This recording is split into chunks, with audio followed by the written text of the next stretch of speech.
Hello students, मैं उदय सिंह एक बार फिर से आपके साथ हाजिर हूँ अपना नया टॉपिक लेकर। और आज मैं आपको पढ़ाने वाला हूँ राजनीति विज्ञान को समझने का आधुनिक दृष्टिकोण या आधुनिक नज़रिया या आधुनिक चश्मा। मैंने आपको बताया था पॉलिटिकल साइंस को, राजनीति विज्ञान को पढ़ने के लिए या राजनीति विज्ञान का अध्ययन करने के लिए दो प्रकार के दृष्टिकोण हैं। कौन कौन से? दो प्रकार के, एक आधुनिक और दूसरा परंपरागत दृष्टिकोण। परंपरागत दृष्टिकोण हम पढ़ चुके हैं, उसमें हमने पढ़ा था कि परंपरागत दृष्टिकोण बहुत पुराना है, संकीर्ण है और पुराने विचारक इसमें विश्वास करते हैं कि राजनीति विज्ञान को किस प्रकार का होना चाहिए, राजनीति विज्ञान का विषय क्षेत्र क्या होना चाहिए। मैंने इसके विषय क्षेत्र के बारे में आपको बता दिया था, इसकी परिभाषाओं के बारे में आपको बता दिया था कि इसमें राज्य का अध्ययन होना चाहिए, सरकार का अध्ययन होना चाहिए, इन दोनों का अध्ययन होना चाहिए और मानवीय तत्वों का भी अध्ययन होना चाहिए जो कि राजनीति को प्रभावित करती है। आज हम पढ़ेंगे किसको?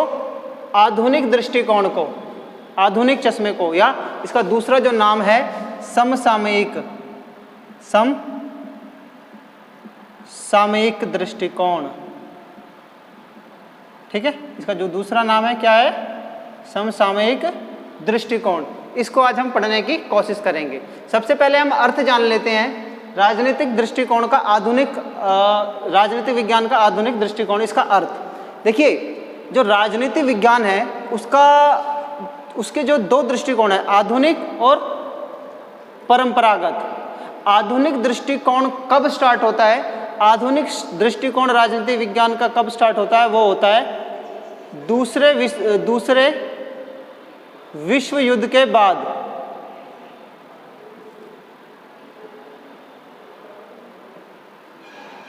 कब होता है? दूसरे विश्व युद्ध के बाद। दूसरे विश्व युद्ध से पहले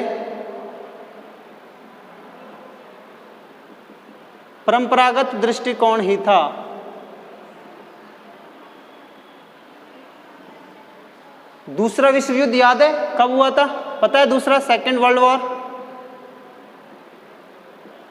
1939 से 1945 तक हुआ था, 1945। सेकेंड वर्ल्ड वॉर, जो वर्ल्ड वॉर हुआ था, दूसरा विश्व युद्ध हुआ था 1939 से 1935 के बीच हुआ था। पहला कब हुआ था? पहला हुआ था 14 से लेके 18 तक, 14 से लेके 18 तक हुआ था। 1914 से लेके 1918 तक पहला विश्व युद्ध हुआ था, फर्स्ट वर्ल्ड वॉर।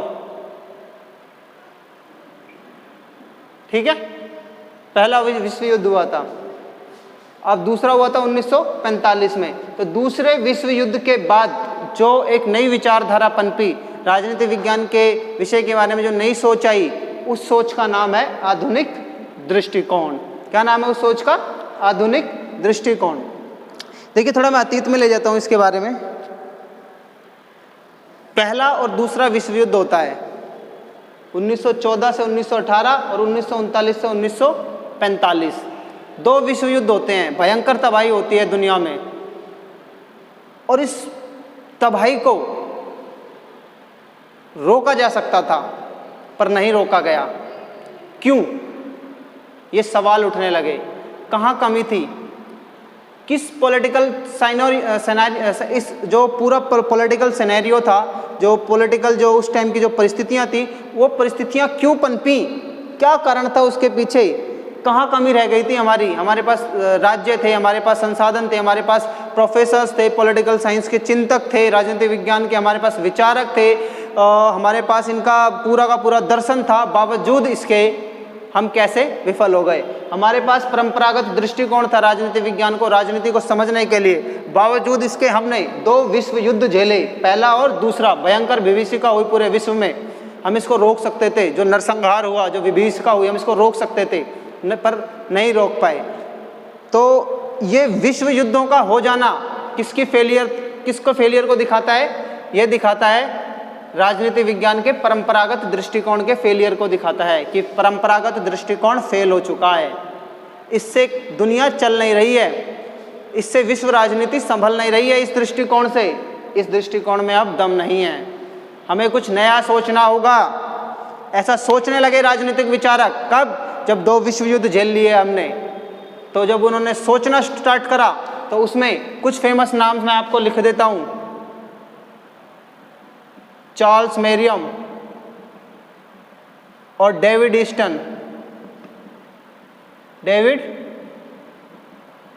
ईस्टन, ये कुछ फेमस नाम है, चार्ल्स मेरियम और डेविड ईस्टन। इन लोगों ने सोचना स्टार्ट करा कि क्या कमी रह गई आखिर कि ये 2 विश्व युद्ध हो गए, क्यों नहीं रोक पाया हमारा परंपरागत दृष्टिकोण इन समस्याओं को। तो उन्होंने उसको एनालाइज करना स्टार्ट करा, परंपरागत दृष्टिकोण, क्योंकि परंपरागत दृष्टिकोण में क्या कमियां हैं। तो उन्होंने उसमें कमियां पाई कि क्या कमियां हैं परंपरागत दृष्टिकोण में। सबसे बड़ी कमी तो उन्होंने ये पाई कि जो परंपरागत जो दृष्टिकोण है, जो परंपरागत जो दृष्टिकोण है वो कभी भी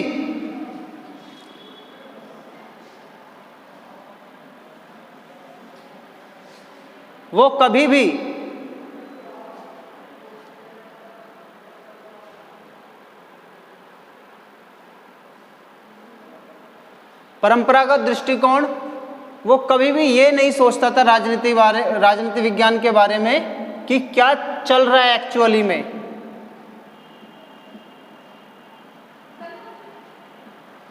वो इस चीज ध्यान ही नहीं देता था परंपरागत दृष्टिकोण की क्या है एक्चुअल में, वास्तव में क्या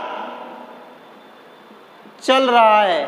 वो हमेशा ये सोचता था, परंपरागत दृष्टिकोण हमेशा ये सोचता था कि क्या होना चाहिए। मतलब ये परंपरागत जो दृष्टिकोण है ये एक आदर्शवादी राजनीतिक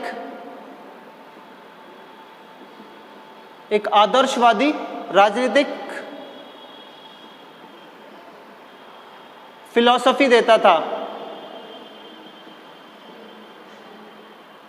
एक आदर्शवादी राजनीतिक फिलॉसफी वो होती है कि बड़ी बड़ी बातें, उच्च आदर्श, एक मानक तय कर देना कि राम राज्य बनाऊंगा, राम राज्य में किसी को दुख नहीं होंगे, कोई किसी से नहीं लड़ेगा, सब लोग शांति व्यवस्था से रहेंगे, ऐसे उच्च मानक चाहता था। लेकिन इधर बिल्कुल नहीं देखता था कि रियल में वास्तव में चल क्या रहा है रियल वर्ल्ड में। और जब उसने रियल वर्ल्ड पे ध्यान देना बंद कर दिया तो रियल वर्ल्ड की जो एक्चुअल जो समस्याएं थी उस टाइम पे, उन समस्याओं की तरफ भी ध्यान देना बंद कर दिया। और वो समस्याएं विकराल रूप लेकर एक दिन प्रथम विश्व युद्ध और द्वितीय विश्व युद्ध के रूप में हमारे सामने आ गई।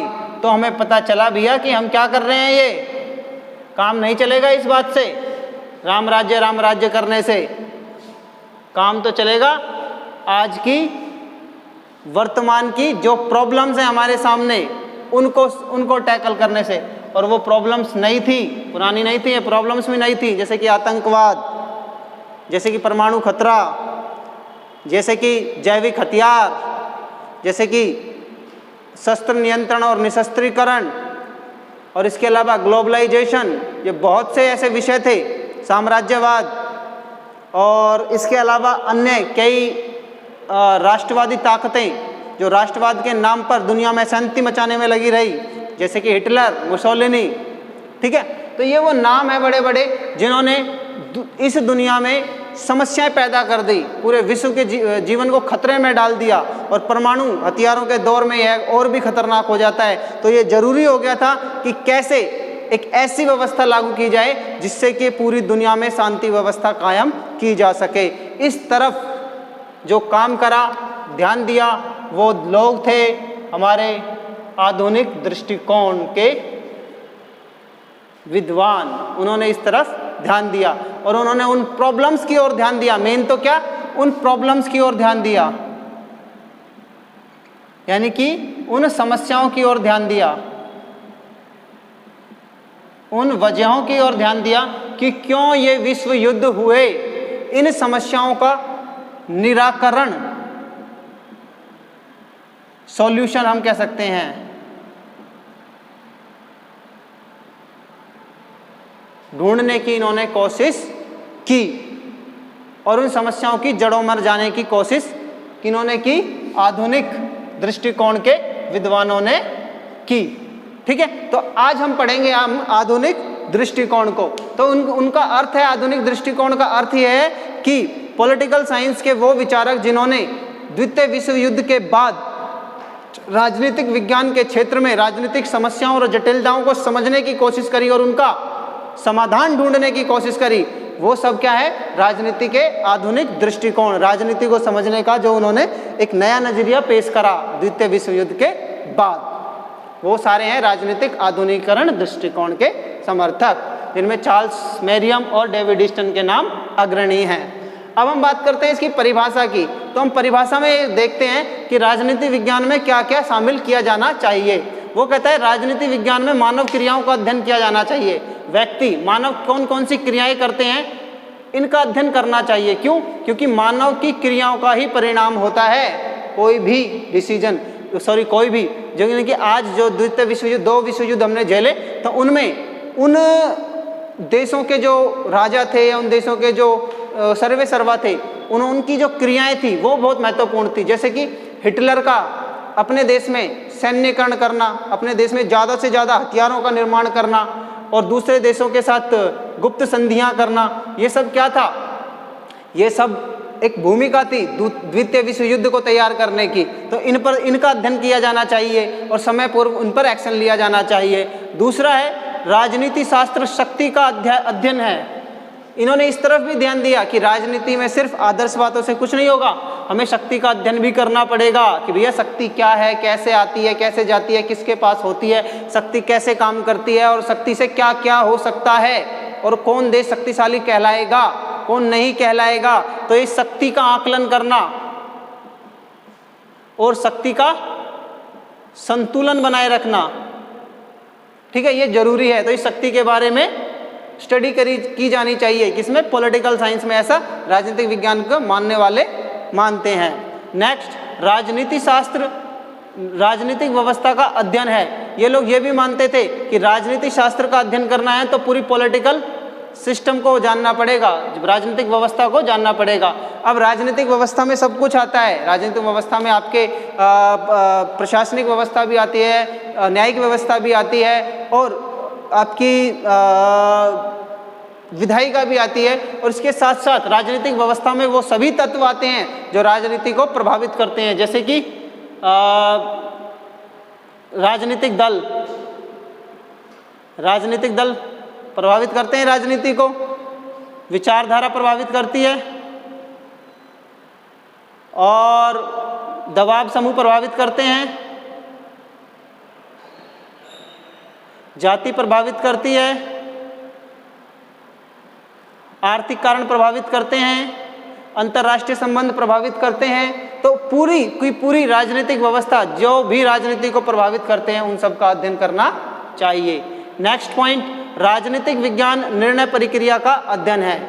यहाँ पर यह तय कर दिया कि राजनीति विज्ञान क्या है? निर्णय प्रक्रिया का अध्ययन है। आपको राजनीति विज्ञान पढ़ते समय ये देखना होगा कि डिसीजन की जो प्रक्रिया है, निर्णय लेने की जो प्रक्रिया है वो क्या है और वो किसके हाथों में है। जैसे कि तानाशाही है, तानाशाही शासन व्यवस्था है, वहाँ पे एक जो राजा होगा वो निरंकुश होगा, वो जैसे कि हिटलर डायरेक्ट डिसीजन लेगा खुद। एक होगा संसदीय शासन प्रणाली, वहाँ पर अपने मंत्रियों से मंत्रणा करके वो डिसीजन लेगा। तो ये क्या प्रक्रिया है? इस प्रक्रिया का भी अध्ययन किया जाना चाहिए, किसमें? राजनीति विज्ञान में। इनसे हमें भविष्य में आने वाली समस्याओं से सुलझने का या उनसे निपटने का जो सॉल्यूशंस हैं वो मिल जाएंगे। इसलिए हमें ये सारी चीज़ें राजनीति विज्ञान में पढ़नी चाहिए। वहाँ हम क्या पढ़ते थे? राज्य का अध्ययन, सरकार का अध्ययन और मानवीय तत्वों का अध्ययन जो राजनीति को प्रभावित करते हैं। उनके साथ अब कहता है कि उनके साथ साथ अब इनको भी पढ़ना चाहिए, इन चारों को भी पढ़ना चाहिए। अब इनकी विशेषता क्या है? राजनीतिक विज्ञान के दृष्टिकोण, नवीन दृष्टिकोण की, आधुनिक दृष्टिकोण की विशेषता क्या है? इसकी विशेषता ये है कि इसमें अध्ययन मुक्तता है। आप कहीं से कुछ भी पढ़ सकते हैं, ऐसा नहीं कि सिर्फ ये फिक्स कर दिया कि आप राज्य के बारे में ही पढ़ोगे या सरकार के बारे में ही पढ़ोगे। आपको जहाँ से जो कुछ भी मिले राज्य के बारे में या राजनीति के बारे में, जो भी राजनीति को प्रभावित करता हो, राजनीतिक व्यवस्था को प्रभावित करता हो, वो सब आप पढ़िए। वैज्ञानिकता है इसमें। पहले क्या है कि पहले जो पढ़ने का जो तरीका था वो वैज्ञानिक नहीं था, अब बहुत वैज्ञानिक ढंग से हम चीज़ों को देखते हैं, जैसे कि ये जो घटना घटी है इसके पीछे क्या कारण थे, क्या उसके पीछे समस्याएं थी, उनको हम कैसे सोल्यूशन उनका ढूंढ सकते थे या कैसे सोल्यूशन उनका कर सकते हैं। तो एक वैज्ञानिक ढंग से उसका विवरण मिलता है आज के टाइम में, उसका अध्ययन किया जाता है टॉप टू बॉटम, उसके जन्म से लेके उसकी मृत्यु तक उस घटना की। ठीक है, नेक्स्ट, शोध व सिद्धांतों में संबंध होता है। जो आज के टाइम में क्या होता है, जो रिसर्च की जाती है और जो सिद्धांत होती हैं उन सिद्धांत और शोधों में संबंध स्थापित किया जाता है। नेक्स्ट है मूल्य मुक्तता। मूल्य मुक्तता का मतलब ये है कि बड़े बड़े जो हमारे आदर्श हैं, मूल्य हैं, बस उन्हीं से हम बंधे हुए नहीं हैं। हमें चाहिए कि हमें इन समस्याओं का सॉल्यूशन ढूंढना है और उस सॉल्यूशन ढूंढने के लिए हमें मूल्यों के परे जाकर भी काम करना पड़े तो भी हम करेंगे। तो हम वैल्यूज़ को ज़्यादा इम्पोर्टेंट देते नहीं, आधुनिक दृष्टिकोण में वैल्यूज़ को नहीं देते ज़्यादा इम्पोर्टेंस। ठीक है, यथार्थवादी अध्ययन, ये एक्चुअल में क्या प्रॉब्लम है इस चीज़ को ध्यान में रखते हुए स्टडी करता है। तो यथार्थ मतलब होता है रियल, तो रियल में एक्चुअल में प्रॉब्लम क्या है संसार में, उन सब चीज़ों की ओर ध्यान करके अध्ययन करता है। व्यवहारवादी अध्ययन, ये व्यवहारिक चीज़ों पर ध्यान देता है, ना कि आदर्शवादी चीज़ों पर। ये आदर्शवादी चीज़ों की बजाय व्यवहार में क्या चल रहा है इस पर ध्यान देता है। ये ध्यान नहीं देता है कि राज्य को क्या करना चाहिए क्या नहीं करना चाहिए, ये ध्यान देता है कि राज्य को बचाने के लिए शक्ति अगर जरूरी है तो शक्ति को हासिल करना चाहिए। इस प्रकार की व्यवहारवादी ये करता है बातें। नेक्स्ट, एक स्वतंत्र विषय के रूप में अध्ययन। पॉलिटिकल साइंस को पहले मिलाकर पढ़ा जाता था अर्थशास्त्र वगैरह के साथ, लेकिन अब इसको अलग कर दिया गया कि भैया पॉलिटिकल साइंस एक अपने आप में अलग विषय है, क्योंकि ये बहुत बड़ी समस्याओं को रोकने में सक्षम है यदि इसको ढंग से पढ़ा जाए। अंत्य अनुशासनात्मक अध्ययन, राजनीति विज्ञान की समस्याओं को समझने के लिए हम सिर्फ एक ही विषय को पढ़कर समस्याओं को नहीं समझ सकते, हमें अन्य कई विषयों के साथ किसी समस्या को समझना होगा। फॉर एग्जांपल, हमें अगर गांधी को समझना है, अगर नेहरू को समझना है, या हमें 15वीं हमें समझना है किसको, हमें अकबर को समझना है, तो अकबर की पॉलिटिकल व्यूज़ को समझना है, तो अकबर के पॉलिटिकल व्यूज़ को समझने के लिए हमें उस टाइम के इतिहास की सामाजिक व्यवस्था को भी समझना होगा। हमें अकबर के टाइम की राज व्यवस्था को समझना है तो ये भी समझना होगा कि उस टाइम पे क्या पॉलिटिकल सिनेरियो था, क्या सोशोलॉजिकल सिनेरियो था, क्या इकोनॉमिकल सिनेरियो था। मतलब हमें पॉलिटिकल साइंस को सही ढंग से पढ़ने के लिए ज़रूरी है कि हमें उस टाइम पे सामाजिक व्यवस्था कैसी थी, आर्थिक व्यवस्था कैसी थी, मिलिट्री पावर कैसी थी और अन्य कई कारण जो राजनीति को प्रभावित कर सकते हैं उन सब का अध्ययन भी करना पड़ेगा। ऐसे ही अंत्य अनुशासनात्मक का मतलब यह है कि जब आप एक विषय को पढ़ने के लिए अन्य विषयों की सहायता लेते हैं तो उसे अंत्य अनुशासनात्मक अध्ययन कहते हैं, इंटरडिसिप्लिनरी। जब आप एक विषय या एक टॉपिक को पढ़ने के लिए अन्य टॉपिक या अन्य विषयों की सहायता लेते हैं क्लियर करने के लिए अपने डाउट्स को, इसे कहते हैं अंत्य अनुशासनात्मक अध्ययन। अब हम बात कर लेते हैं आधुनिक और परंपरागत दृष्टिकोण में क्या अंतर है। देखिए, सबसे बड़ा अंतर तो यही है कि आधुनिक दृष्टिकोण ये समस्याओं पर जोर देता है और समस्याओं के समाधान पर जोर देता है। वो ऐसी समस्याओं और समाधान पर जोर नहीं देता था।